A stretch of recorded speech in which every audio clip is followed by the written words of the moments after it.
to put your hand up, and we'll have the mic come across to you.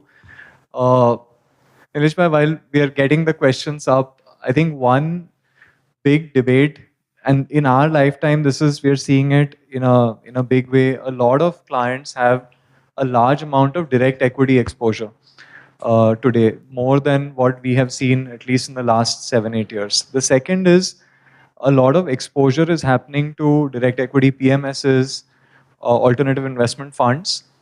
Uh, how would you think about that balance versus mutual funds? And Vaibhav, I'll put that same question to you also shortly. So if you know about a company and invest, it's a perfect thing. But if you are following a tip and investing, by and large, you are going to get disappointed when this kind of bull run comes to an end. Between AIF, PMS, mutual fund, on the same portfolio, mutual fund will always do better than AIF and PMS because of deferment of tax. Now, AIF and PMS, in order to justify their existence, either have to give you bragging rights कि mutual fund तो मेरा driver invest करता है but मैं तो PMS में invest करता हूं, और they have to take higher risk to generate higher return. So pick up those AIF and PMSs which are giving you unique solution, which is meeting your unique requirement. But if you are going to go for bragging rights, then don't expect much return.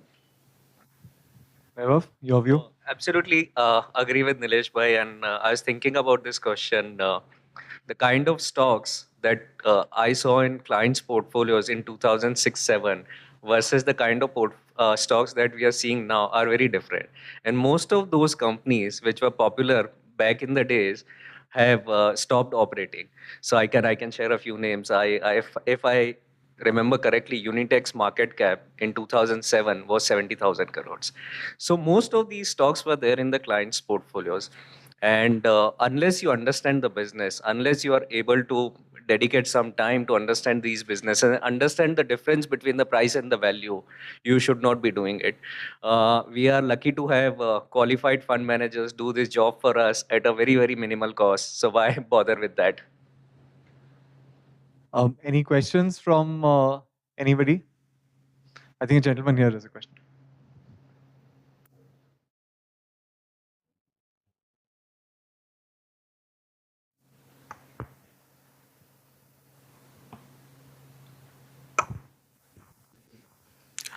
Good evening, Nilesh sir. It was a wonderful insight, and you explained this complex topic in a very humorous manner. So kudos to your speech, sir. I was very, very impressed. So my name is Adarsh, sir. I head the South region for Nexus Malls, which went REIT recently. And sir, obviously now we know that the next government most likely is going to be BJP, and for the next 2 terms is going to be, and the next decade belongs to India is what everyone says. So now if we really want that growth to happen in the next 10 years, now what are the financial reforms that you think should be there to really propel that growth? And when we also talk about 2047 that will reach a 30 trillion economy, that entails a growth of 9.7%. Okay. So what are those challenges and what steps is it? I mean, is it just a wish list in this government? Or is there a roadmap at least that how will they look at achieving this? Because if we do that, I think we'll be in the number 2 or number 1 economy around that time. I don't know how much US and China grows. So that's my. So Adarsh, by whatever this government does, they are putting a target so that people start walking towards it. Till today, no one had told us that India can be $5 trillion economy. It was unfortunate that so many people were praying that India should not achieve that target. भाई उसके तो कोई बाल बच्चे नहीं है, हमारे हैं. He is working for our bal bachcha and we are working against our bal bachcha.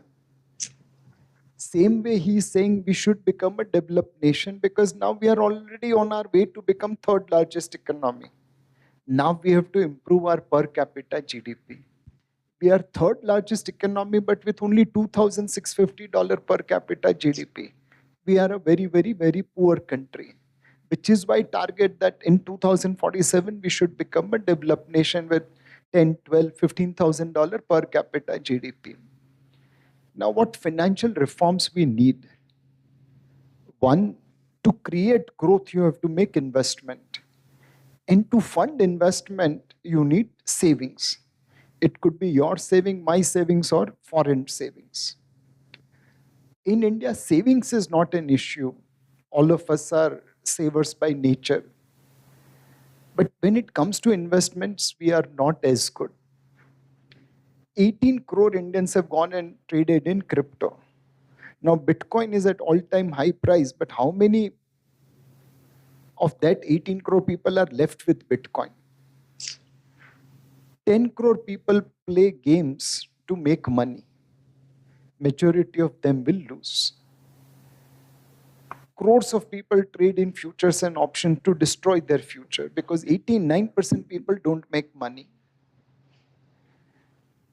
2 crore Indians have invested in Ponzi schemes like Punjab Agrotech Corporation and City Limousine and Rose Valley and Sarada. All those monies are gone. Is education an answer? Answer is no. India's most literate state, Kerala, spends annually on lottery more than what they have cumulatively invested in equity mutual fund. If you start making money in lottery, government will shut down lottery business. In mutual funds, people have made 10, 12, 15, 20% return compounded for 20, 25 years. And yet India's most literate population spends more money in lottery than they have cumulatively invested. And that prerogative was not only of Kerala. अपने भी इतने ही guilty है. In last 3 years, all of us have put 9 lakh crore in currency notes. And how much mutual funds have got? Only 4 lakh crore. I don't know how to convince people कि भाई currency notes तो depreciating asset है. And mutual fund is appreciating assets with some volatility. Why will you put 9 lakh crore in currency notes and only 4 lakh crore in mutual funds? We need to make Indians better savers, to better investors. Then my savings will fund my investment. Then foreign savings, if it comes, fine. If it doesn't come, we can still continue to grow at a faster pace. If we combine domestic savings and foreign savings together to create investment, we would have become more than $5 trillion economy long back. So we need to ensure that Indian savings goes towards appropriate investments. And whatever is needed for that, we must do. What is the biggest challenge? In insurance, there are 22 lakh distributors. In mutual funds, we are 250,000. Oh, that's a big gap. People prefer putting in cash rather than listening to Vaibhav or Sandeep and invest in mutual fund. We have to change the habits. Done. Thank you, sir. Hello, sir. A wonderful talk. I've been listening to you on YouTube and listening to many podcasts of you. Thank you, Vaibhav, Sandeep, and the entire team of Deserve for organizing this. So I'm like during your presentation, I figured out like you are quite bullish on Indian markets and in Indian economy. So two risks or caveats I just wanted to bring. One which you have mentioned and one which you have not mentioned. The one is like about job creation, lack of job creation. So I recently read a data in which it's mentioned that 1.2 crore people join labor force every year, and I was surprised that I'm from IT sector. I work for a company called Broadcom. So I was surprised that despite 40 years of presence of IT in India, the total cumulative people who are employed in IT is close to 50 lakhs. And these are like for the average man to move from lower middle class to middle class. This has been like the pathway. And doesn't lack of job creation just encompass all the things that you mentioned, other problems, soft consumption or skewed consumption, premium goods and services being consumed, that consumption being, going at a higher rate. And isn't this a real challenge? And isn't this like, so for some reason not talked about enough? And second thing which you did not mention isn't like demography or the declining total fertility rates a problem, don't we really have a challenge where we may become, as a nation, we may become poor before we may remain poor before we become old, because China is close to 6 times of our per capita income, and their population has started declining now, and that's still considered as like a high middle income country or middle income country. I mean, you would know better, and we are still like very low. So isn't, I mean, why is this not part of conversation, I mean, about the declining population? So both the points are absolutely valid. We are today well behind China because they created more jobs we couldn't. Our real challenge is that 15 to 20 crore Indians are employed in agriculture in an undisguised form or a small mom and pop shop than in a formal employment. But how do I create that 15, 20 crore jobs? One is to create an industry like IT industry, which can absorb 50, 60 lakh well-paying jobs over a period of time. Now, global capability centers have started coming. About 18 lakh people work over there. Domestic tourism is picking up. Varanasi has got more tourists than Goa. Ayodhya will get more tourists. So I'm moving domestic tourism to create alternative jobs. In one example, if we have to summarize, Samsung came to India long before they had gone to other countries. They have made in India, sold in India. They are India's largest consumer durable company. They run world's largest mobile handset manufacturing factory in Agra, Noida. Yet the turnover is just about 1 lakh crore. They went to Vietnam much later on. They make in Vietnam to sell all over the world. The turnover in Vietnam last year was about 6 lakh crore. And Vietnam is 1/12 size of India. When Samsung came to India, we should have just grabbed them and given them everything they wanted so that they would have made in India to sell all over world. We can't afford to miss next Samsung. China plus one is happening. Companies want to come to India. How do we create infrastructure? How do we lay red carpet for them? How do we ensure that our bureaucracy and regulators don't burden them? Some states are doing well, some are not. In iPhone, in toys, we have done well in capturing global market. Long way to cover, but beginning has been good. In others, we are not doing it. 1/3 of doctors in US are made in India. More than 40% doctors in UK are made in India. More than 50% of doctors in Middle East are made in India. Now, can we create healthcare industry which is as big as tech industry? Anyway, you are consuming Indian medicine. 40% of medicines consumed by Americans in US is made in India. You get treated by Indian doctors. Can we bring medical tourism to India where world is aging and they need cheaper treatment? In cancer, there is the latest technology called CAR T-cell technology. India, it was launched in 3 months after it was launched in US. Their success rate and our success rate is similar, albeit it's on a very, very, very small population. But the cost of CAR T-cell treatment is 90% lower than America. If I create scale, it will become 95% cheaper. Now, can we bring all the cancer patients of the world to come to India, get good quality doctors, good quality medicines, latest treatment at a cheaper price? We'll build another IT industry where 50 lakh people will be employed, and more importantly, दुआएं भी मिलेगी कि सस्ते में अच्छी तरह treat किया. How do we plan for this?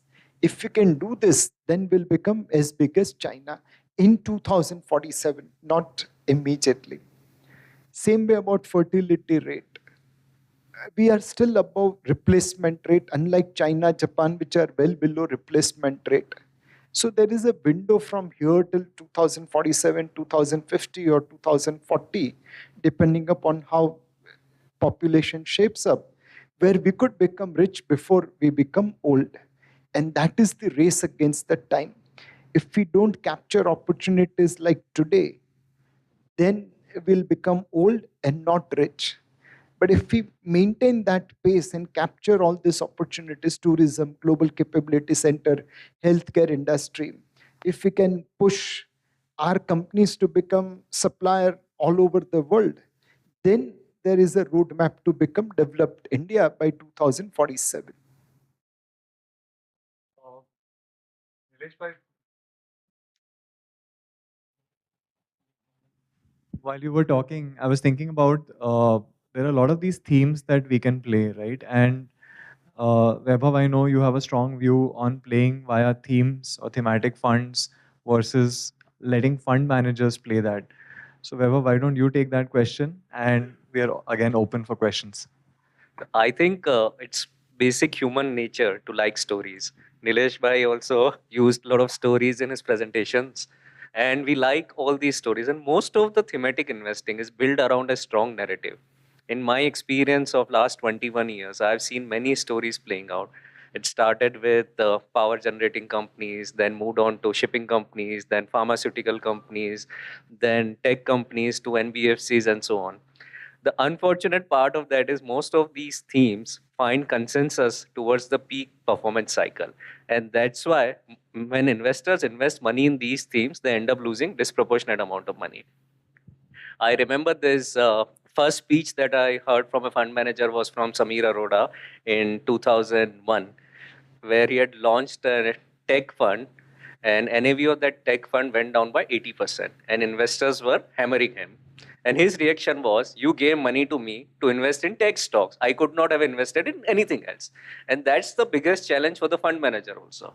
Because when you're giving money to them to invest in a specific theme, they can't operate outside that theme. So, which creates a further constraint for them. I believe that we should let the fund manager decide which theme they want to be overweight on and give them enough flexibility to move away from that theme if that is not working out. Yeah, we have a question here. Hi, my name is Amit. Hello, Nilesh Shah. I was just hearing that you have been suggesting that we should rely more on mutual funds and all the stuffs.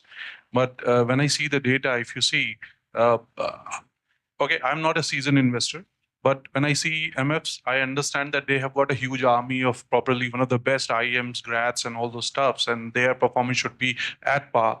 But then when I see their performances, especially let's say take an example, a huge money parked in, let's say in Paytm or in Nika, because you also suggested that we should closely monitor all those things. So what the hell they were doing before investing? That is first question. Second question is, we are also hearing that probably the next big disclosure that can shake the whole stock market may come up from MFs. So how do exactly as an investor, how do I get confidence in MFs when they are investing in those stocks which even analysts sitting at my office can tell that stay away from all those things, and they are parking like Paytm has got 2,000 crores plus of MS money is invested in that. These kind of investments are happening. Amit bhai, have you heard about Warren Buffett? You think he is good? Huh. Yeah. He lost money in Paytm. Now, as per your definition, Warren Buffett is duffer, idiot. But you yourself said just now that no, Warren Buffett is God. So even God can make a mistake.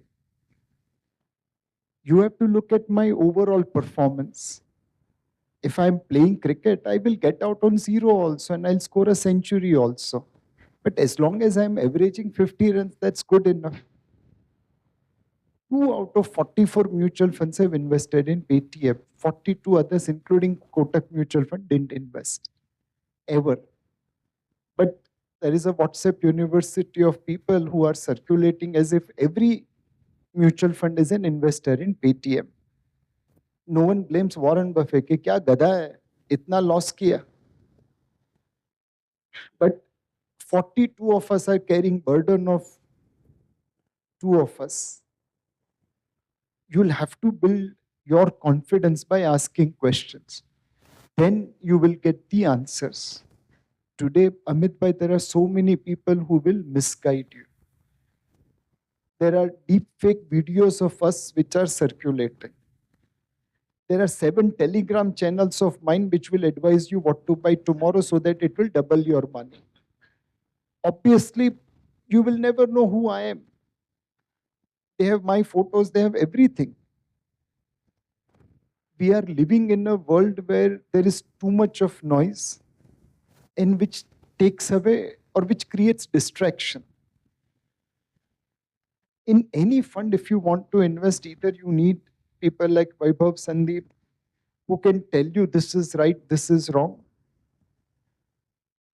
There will be periods, like right now as we speak, my funds are underperforming benchmark index.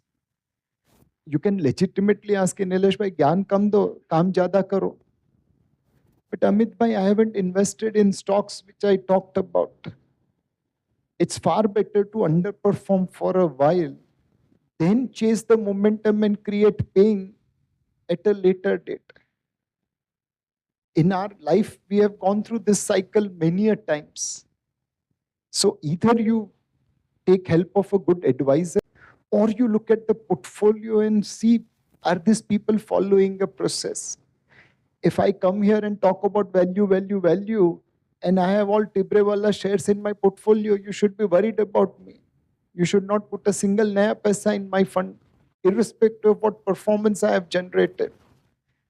So you will build your confidence over a period of time by asking questions, by tasting, and then gaining the confidence. The gentleman there has a question. We're getting the mic across. Nilesh bhai, you have 7 Telegram channels. Deserve has the distinction of having one. We filed our first FIR. All 7 are not. You also in the same company. Yes. We filed our first FIR against that Telegram channel. So nowadays, when I go to Bandra police station for filing my complaint, they say, sir, jao na. How many complaints you can file? Nilesh sir, hi. This is Arvind here. Thanks for the wonderful presentation. Really enjoyed it. My question is, one of the things that you probably referred to a little bit, but not so much in detail. I would love to get your view on it. Is this whole, let's say, the big inequality that we see between what you call as the premium segment and the lower end, right? So everything is about a 7-8% in India. If you look at broadband penetration, if you look at stock market penetration, cars in India, income tax filers, they're all the people who are the 7-8%. All of us are sitting here.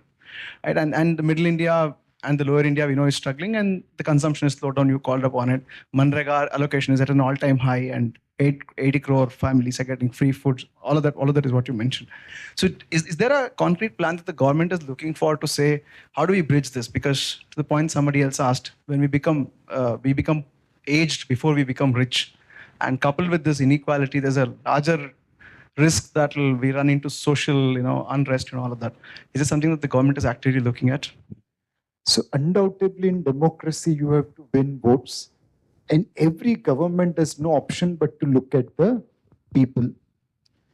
Now, there's a reference of Charlie Munger on Koreans. Why are Koreans outperforming us? And he says those guys are working 84 hours a week. Their kids, when they return from school, spends 4 hours in learning maths and science. No wonder they are outperforming. यहाँ पे Narayan Murthy speaks about 70 hours of work. After working 70 hours in his whole lifetime, and people who haven't done anything in their life is criticizing Narayan Murthy. Boss, अपनी औकात तो देख. कहाँ राजा भोज, कहाँ गांगो तेली. I mean, how can you even speak against Narayan Murthy? Where is your aukat? But, we have to live with it. One generation of Indians will have to work really hard like Koreans. Then we can come out. Today in this audience, so many people would have worked maybe 84 hours a week, and that's why they are sitting on this table. Some might be lucky, their fathers would have worked 84 hours. Or father-in-law. See, all those clappings, no. But Arvind bhai will have to work hard. There's no option. And we have made so many errors in the past. Like Samson, हुक्म का इक्का हाथ में था, पपलू समझ के फेंक दिया. That would have created probably 30-40 lakh jobs. We have made so many errors in that. The first steel mill in Asia was built in India. The first railway was set up in India. If I remember correctly, in 1853, when Mumbai Thana Railway came, it was a steam engine and it covered Mumbai Thane distance in 45 minutes. वैभव भाई, संदीप भाई, अभी मुंबई थाना 1 घंटा 15 minute लगता है. The world has moved forward, we have gone backward. Now, okay, there were not that many stations, but still. So we missed opportunities, and which is why we are here. And there's no option but to work hard to reduce inequality. In the 65, 70 years of our independence, we were trying to divide the cake equally among people. In the process, good guys went abroad. Everyone got a small piece. Now we are expanding the pie of the cake. And everyone will get uneven share, but the last person also will get a better cake, bigger cake. Today, food is almost given. We have eliminated hunger-related poverty. Now, India is such a large country, you can find exception. But frankly speaking, try finding extreme poverty. It has come down dramatically. Now we have to create jobs, well-paying jobs. We have to create another IT industry. We have to create another generic pharma industry. We are sending more people abroad for study than students who come here to study. About 12 lakh Indians study abroad. Why not bring Harvard and Oxford here? 1.5 crore Indians travel abroad. Why not get 1.5 crore foreigners to travel in India? If we do capture those opportunities, then inequality will reduce. Will there be social unrest? Likely, but finally we are all karma theory. अभी आप लोग को water shortage है, but you don't protest कि lake क्यों बंद कर दिए, वहां पे क्यों कंस्ट्रक्शन किया. You accepted your fate that as Bangalorean I am supposed to live with lower water. So same thing, no protest. Nilesh Bhai's mother has just told me to make sure he catches his flight. So I have time for one more question. The gentleman there. Hi, Mr. I have a question in terms of our Indian economy moving in the right direction, and there's a lot of untapping taking place with the government of India excelling in many areas, right? But I still see the manufacturing sector. There's still a lot of untapping take place, right? We saw a lot of German-made cars getting engine manufacturing components from India coming out. Do you see more opportunities coming out where manufacturing hubs can become more in India as against China? And where do you think you are able to influence the government of India to ease policies so that the time to start a full manufacturing ecosystem can be shortened and people can start getting benefits on that on a longer term basis? So very good question. And I first mentioned, I'm not the monkey who is carrying boulders. I'm the squirrel who is carrying pebbles. There are much more capable people building policies. I'm only putting small pebbles. Where are we lacking in manufacturing? Multiple things, but two main things. One, power cost, other, logistics cost. Power costs are high because agriculture power is free, and theft and dacoity loss is also very high, which is loaded into industrial power. Logistics costs are high because passenger fares are not revised for last 2 decades. The last railway minister who dared to revise passenger fares, uska naukri chala gaya. His own party sacked him as a railway minister for revising passenger fares. So entire subsidy is loaded into commercial freight. Between commercial freight and industrial power, we are uncompetitive by 8% or 10%. On top of it, infrastructure constraints, bureaucracy, regulator. No wonder we are not a big force in manufacturing. But there are exceptions where our entrepreneurs have made an impact. Two-wheelers. You go to most parts of the world, you will find an Indian made two-wheelers. Small cars, we are not as dominant as two-wheelers, but I think we will become as dominant in small cars. Now, can I take this expertise into other territories? For example, in garments, Bangladesh exports 3 times more garments than us. Where did we go wrong? One, we gave up quota saying that we are now developed country. We are a poor country. We should have get more quota, but we surrendered that for some reason. Second, we didn't allow women to work in 3 shifts. In Bangladesh, people work 12-hour shifts twice. We work 8 hours. We are uncompetitive in garment. That brings down to my thing. We have to work 84 hours in order to become garment exporter. Now, if we start exporting garments like Bangladesh, that's 3 times more employment than what we have today. Automatically, jobs will be created, manufacturing hub will be created. Now, I can't be competitive in every industry, but wherever I have an edge, can I capture it? For example, now we are going into semiconductor chips manufacturing. 1 in every 4th chip made in the world is designed in Bangalore. There are 230 plus global capability centers, albeit captive of global companies which are designing chips.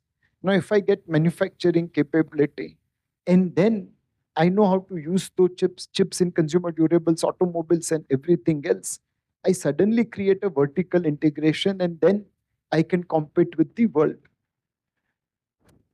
I think Indian entrepreneurs are creating growth story. Indian government is facilitating it. But it is the Indian entrepreneurs like Narayan Murthy, like Azim Premji, like Shiv Nadar, which are creating growth story. It's not the government growth story. If we allow our entrepreneurs freedom, take away this burden of logistics and power, give them some flexibility on bureaucracy, then I think we'll do extremely well. Is government aware of this? Answer is yes. Can they implement it? As a voter, we'll have to reassure government that if you take right economic decisions, you can still come back to power. You can take away free agriculture power, give subsidy to poor farmers, but people who are protesting in Mercedes GLC, uska to le hi lo, and we will support you. We don't go out to vote. That's where government has to persist with such things. The day we will start going to vote, the day we will assure government that good economics is good politics, I think India's growth rate will go into double digit. I have to catch a flight. Thank you. Bangalore traffic. Really appreciate your time. We hope a new digital innovation called Digi Yatra will make sure you get there. Thank you so much.